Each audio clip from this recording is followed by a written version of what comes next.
Alright, so this episode of Raw was absolutely sick. Now there's three main developments that I wanted to touch on. But let me do a brief breakdown to the events first. So we got Io Sky versus Lyra Valkyria.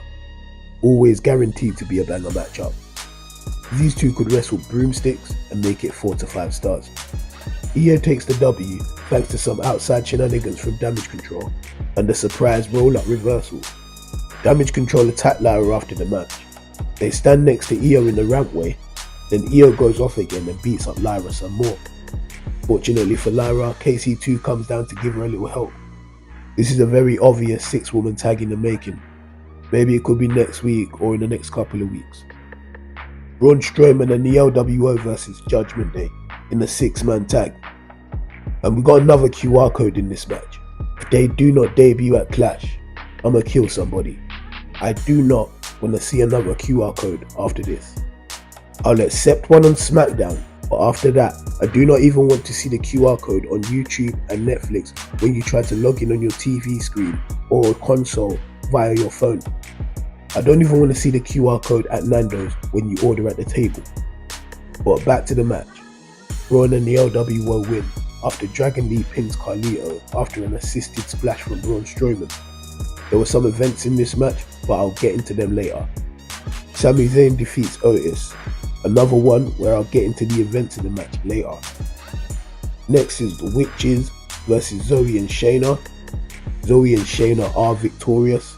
You get the presence of Bianca Belair and Jade Cargill at ringside, and Shayna looks fucking badass in this match.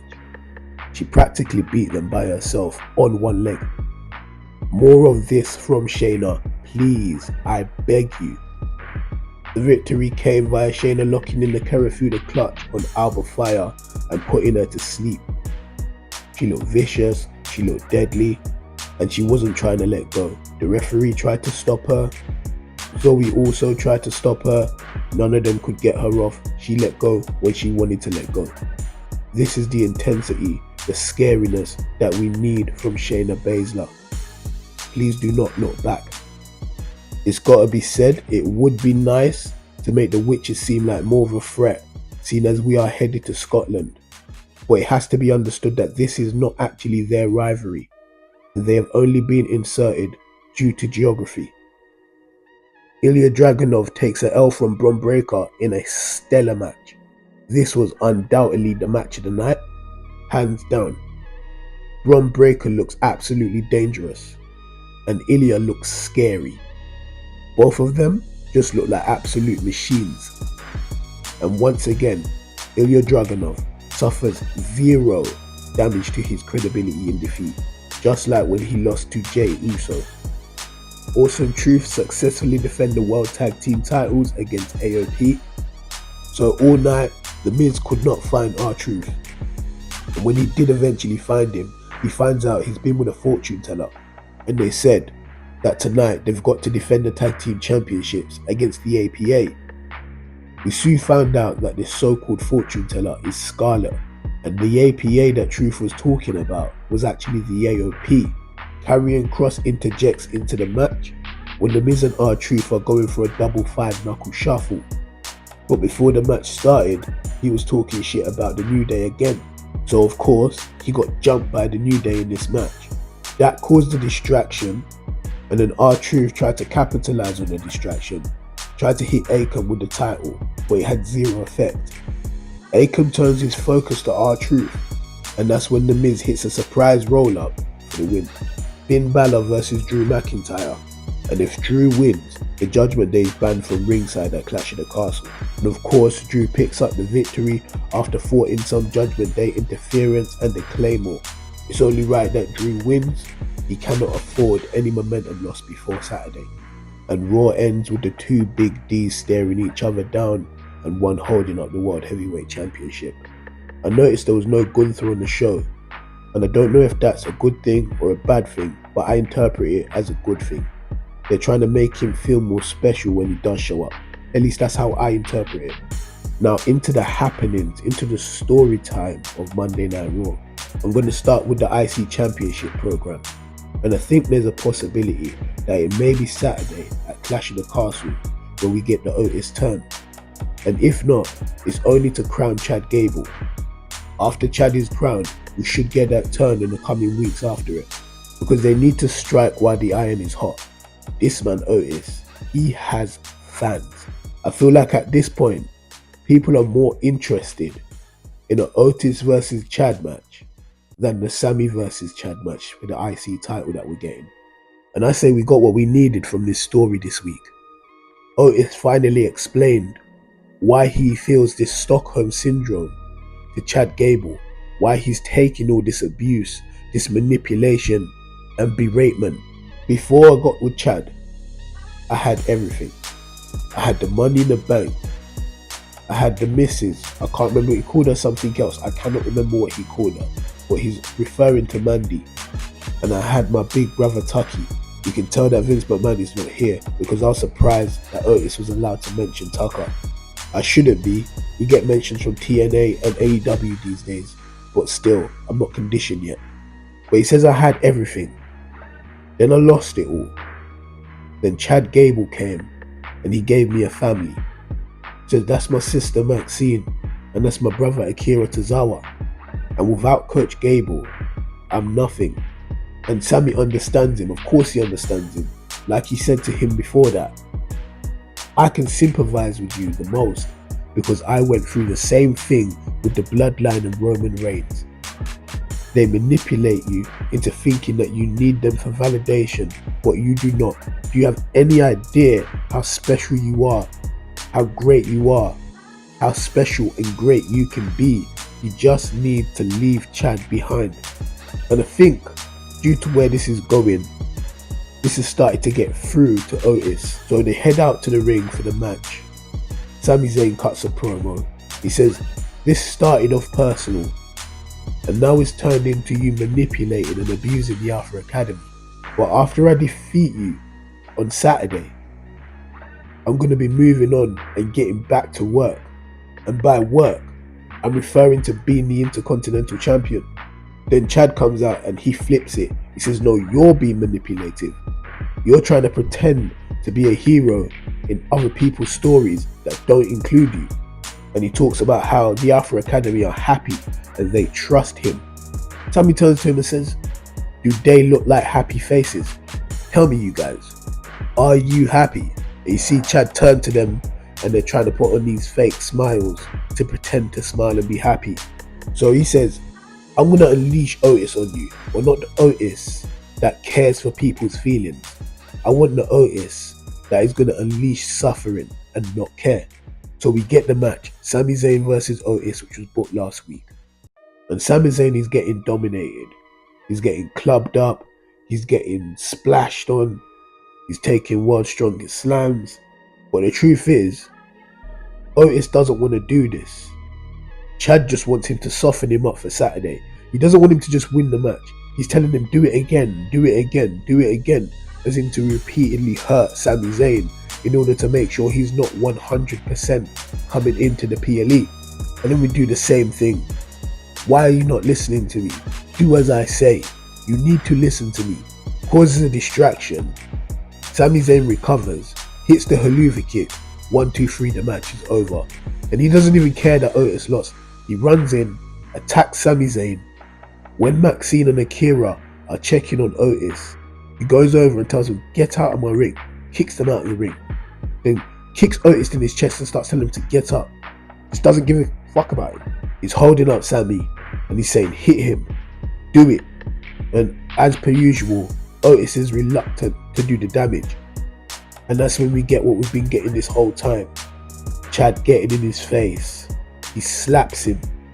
He gets in his face again. He slaps him a second time. And then Otis, he starts hulking up. He starts shaking. And Chad's looking a little shook because he's thinking, oh wait, have I pissed him off? Have I woken up the beast? He runs in the direction of Chad Gable. Chad moves out of the way and he clotheslines through Sami Zayn into the corner. And I thought maybe it was a mistake, but nope. He picks up Sami, does a world's strongest slam. And then Chad's happy with Otis's work, got his hand on his shoulder, smiling, looking down at a fallen Sami Zayn. But that's when Otis turns on him. And Chad Gable is shook. He's cowering in the corner, goes all the way down onto the ground, begging Otis not to do it. And Otis raises up his fist like he's about to do it, but then he pulls himself back, calms down, leaves the ring, and Otis walks away by himself. It is 2 weeks in a row that Otis has walked away from his coach, even if he didn't complete the turn. So I can't lie, I think the long term of this rivalry is Otis is going to be the Intercontinental Champion. And I'm here for it, I'm not gonna lie. I wasn't here for him as the Money in the Bank. I would have definitely not been here for him as WWE Champion. But I'm here for him as IC Champion. And I think this storyline makes sense. But they need to do it in a way that keeps the credibility that Gunther put onto that championship. They cannot allow this to fade away into the mid-card again. They need to keep that championship strong. Other developments, I'd say MVP is number 3 and 2. If not, 3 and 4. This Liv Morgan and Dominic / Judgment Day storyline. Raw opened with Drew McIntyre talking about the match that's happening on Sunday for the World Heavyweight title. Damian Priest interrupts because he said his name. You can't say people's name in WWE or any wrestling promotion for that matter. He tells Drew, listen, I don't need the Judgment Day to be champion. Stop making excuses. I'm the champion because I'm Damian Priest. And that's how you get the match that was in the main event, Finn Balor versus Drew. And if Finn loses, the whole of Judgment Day is banned from Clash of the Castle. But Dominic Mysterio is not out there with them. However, backstage, Dominic Mysterio enters the Judgment Day clubhouse. In there waiting for him is Liv Morgan. And she's like, you're not happy to see me? Well, I'm happy to see you. He's saying, no, you can't be here. I don't want nothing to do with you. And I don't want nothing to do with that. Referring to a hotel room key. She says, I know you're meant to hate me, but I can't understand why a gorgeous man like you is having to call a woman like Rhea Ripley mommy, when a gorgeous man like you should have a woman that's not afraid to call him daddy. And that's when she gives him the hotel room card and she says, come to my hotel and find out. And Dom's acting like he don't want to, and if you really didn't want to, you would throw that hotel key card away. This man does not throw it away, he throws it on the table like he's saving it for later, or at least like he's got thoughts to go and do it. And of course, I do not blame him, I completely understand. He tells the rest of the Judgment Day why he wasn't out there, and about the key card situation. Carlito says, that's cool. Finn Balor disagrees and says, no, it's not cool. Finn says, no one's to touch this key card, leave it alone, nobody's to get involved. The next time you see them in the Judgment Day's clubhouse, the key card has gone missing. Damian Priest wants to know, who has took the key card? How has it gone missing? Did it just vanish into thin air? Everybody says it's not them, they do not have it. But maybe it was Carlito, because he rushes and says, look, we got our match, the 6-man tag that I told you about. In this 6-man tag, Liv Morgan makes her presence felt. Dominic Mysterio scolding her, telling her, you gotta leave, we want nothing to do with you. And maybe this is World Championship developments. Zelina Vega, for whatever reason, decides that she's going to push Liv Morgan off the apron. It's not like she was distracting an LWO member. In fact, if anything, you owe the victory to Liv Morgan, because it looked like you guys was about to lose, kayfabe or not. So anyway, Zelina knocks her off the apron. She lands on top of Dominic, creating this moment right here. This very extremely un-PG moment. Between moments like this and Sexy Red being allowed on WWE television, we know that PG is definitely dead and buried. And as a man that's traumatized by PG, I'm happy to see something like this. I do not care if people say that these love angles get tacky and they get weird and they're never really that good. As long as PG is gone, to me, it's fantastic wrestling and fantastic television. I'm like in South Park. As soon as the storyline gets crazy, I have some good wrestling. Somehow the key card, he ends up back in the clubhouse. And I can't remember if it was before the match or after the match, to be fair. But it ends up back into the clubhouse. And Damian Priest is looking like, oh, okay, so it just magically reappeared then. And not to mention, JD McDonough, he was pulling Liv away, saying, no Liv, come on Liv. Seems a little too cozy for me. Maybe Liv has really got her claws, her talons. She's a little harpy, a little succubus. She She's really got herself into the Judgment Day, and the only person that's not secretly loving her is Damian Priest, and of course Rhea Ripley. But I think right now Liv Morgan is going to be facing Zelina Vega and something to do in the meantime until we get Rhea Ripley back to continue this storyline. So my advice is do not expect a Zelina Vega W. She's going to take an L. Then the MVPs, possible 1 and 2. Most definitely 1 and 2. Ricochet and Bron Breakker. You can sprinkle some Ilya Dragunov in there because he's part of the storyline and he made it work too. So I give MVP spot number 1 to Ricochet. This is his last night. He deserves it, if anything. And Ilya Dragunov and Bron Breakker can have a joint too. But it has to be said, thank you Ricochet, aka King Ricochet, aka Prince Puma. And I hope people are not thinking that Ricochet has been buried on his way out, because this is definitely not a burial. Most wrestlers, when they go out, they get squashed. They don't get a moment when they leave the WWE that is going to be remembered for a very, very long time, if not for all time. Bron Breakker is the future of the WWE. That is for certain. Unless he gets injured or unless he does some messed up shit like Chris Benoit or Velveteen Dream, this guy is definitely going to be the face.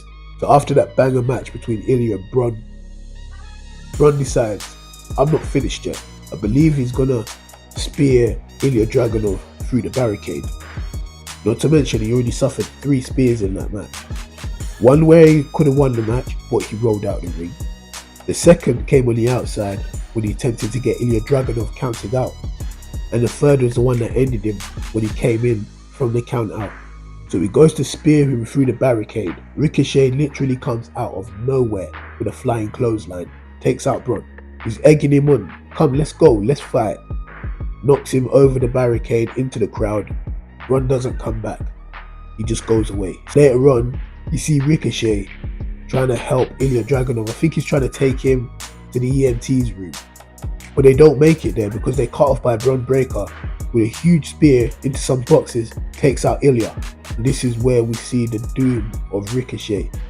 Ricochet is trying to defend Ilya, he's fighting him back. They brawl into the car park. Bron smashes him against this truck. Back first. Looks nasty. Rams his head into the limousine, starts pounding away at him, picks him up and uses him like a lawn dart into the other truck, head first. And the way Ricochet hit the floor, like the back of his head, I thought, no, that cannot be fake. That really must have hurt. At this point, he's gasping for air. It's like he's fighting to breathe. He's trying to crawl away. Bron Breakker's following him. Then Bron drags him up some stairs, hoists him up onto his shoulder, and power slams him off the stairs on top of a car, smashes him through the window screen. And I don't care if it's fake or if it's scripted, whatever you want to call it, that shit fucking hurt. It hurt me. And that's when you see all the security and the personnel come to help Ricochet and to stop this from happening, stop Bron Breakker, but they're already too late. The damage has been done. Ricochet saying, I cannot breathe. This made Bron look like the most dangerous man in the entirety of the WWE, probably in the industry. But all the embellishment aside, Ricochet, his fiancée Samantha Irvin, she's selling this. She looks devastated. She leaves her position and she goes straight to the back. Of course, there's no repercussions for that. You see your fiancé get put through a flipping car, but Samantha is absolutely selling this shit. We see him on the stretcher. Samantha's with him. He's getting loaded onto the ambulance. Ilya Dragunov is there too, and Samantha's allowed to get in the ambulance with him and leave her job, because of course they want to sell that moment. They want to make it seem like this was so bad that the woman was unable to continue doing her job. She had to go and see to her loved one. So as well as write Ricochet off the TV in such a grandiose fashion, it also builds up their next poster boy. But the MVPs of the show, Bron Breakker, Ilya Dragunov, Ricochet. Thank you Ricochet, and I hope to see you do it big, man. I'm glad that you bet on yourself, just like Will Ospreay said. Even if you don't sign with AEW, please make that match happen. We need to see it again, and it's been too long since Ricochet's been allowed to go full pout, because in WWE it's like he was nerfed, and now that he's a free man, he can go and put on these 5-star matches all around the world and in all sorts of companies. And I can't say it enough, thank you Ricochet, and I pray that he does what Cody Rhodes did and Drew McIntyre before him. Bet on himself, go out on the road and make himself into a bigger star than he was, so he can come back to the WWE as a superstar, be undeniable, and they have to give him that type of match that he needs. These WrestleMania spots, these SummerSlam spots, WWE Championships, World Heavyweight Championships, big storylines, legends coming back to look for and face him. So yes, Ricochet, we're tired of seeing you make other people look good. It's time to make yourself go look good, even though you've already been doing that. But it's now time to put the spotlight on yourself. Take the spotlight off of the other people, putting all these people over in WWE. Now it's time to put yourself over. Anyway, that was a recap of Raw. Thank you for listening to my bullshit. Don't forget to leave a like. Remember to follow and leave your thoughts in the comment section down below.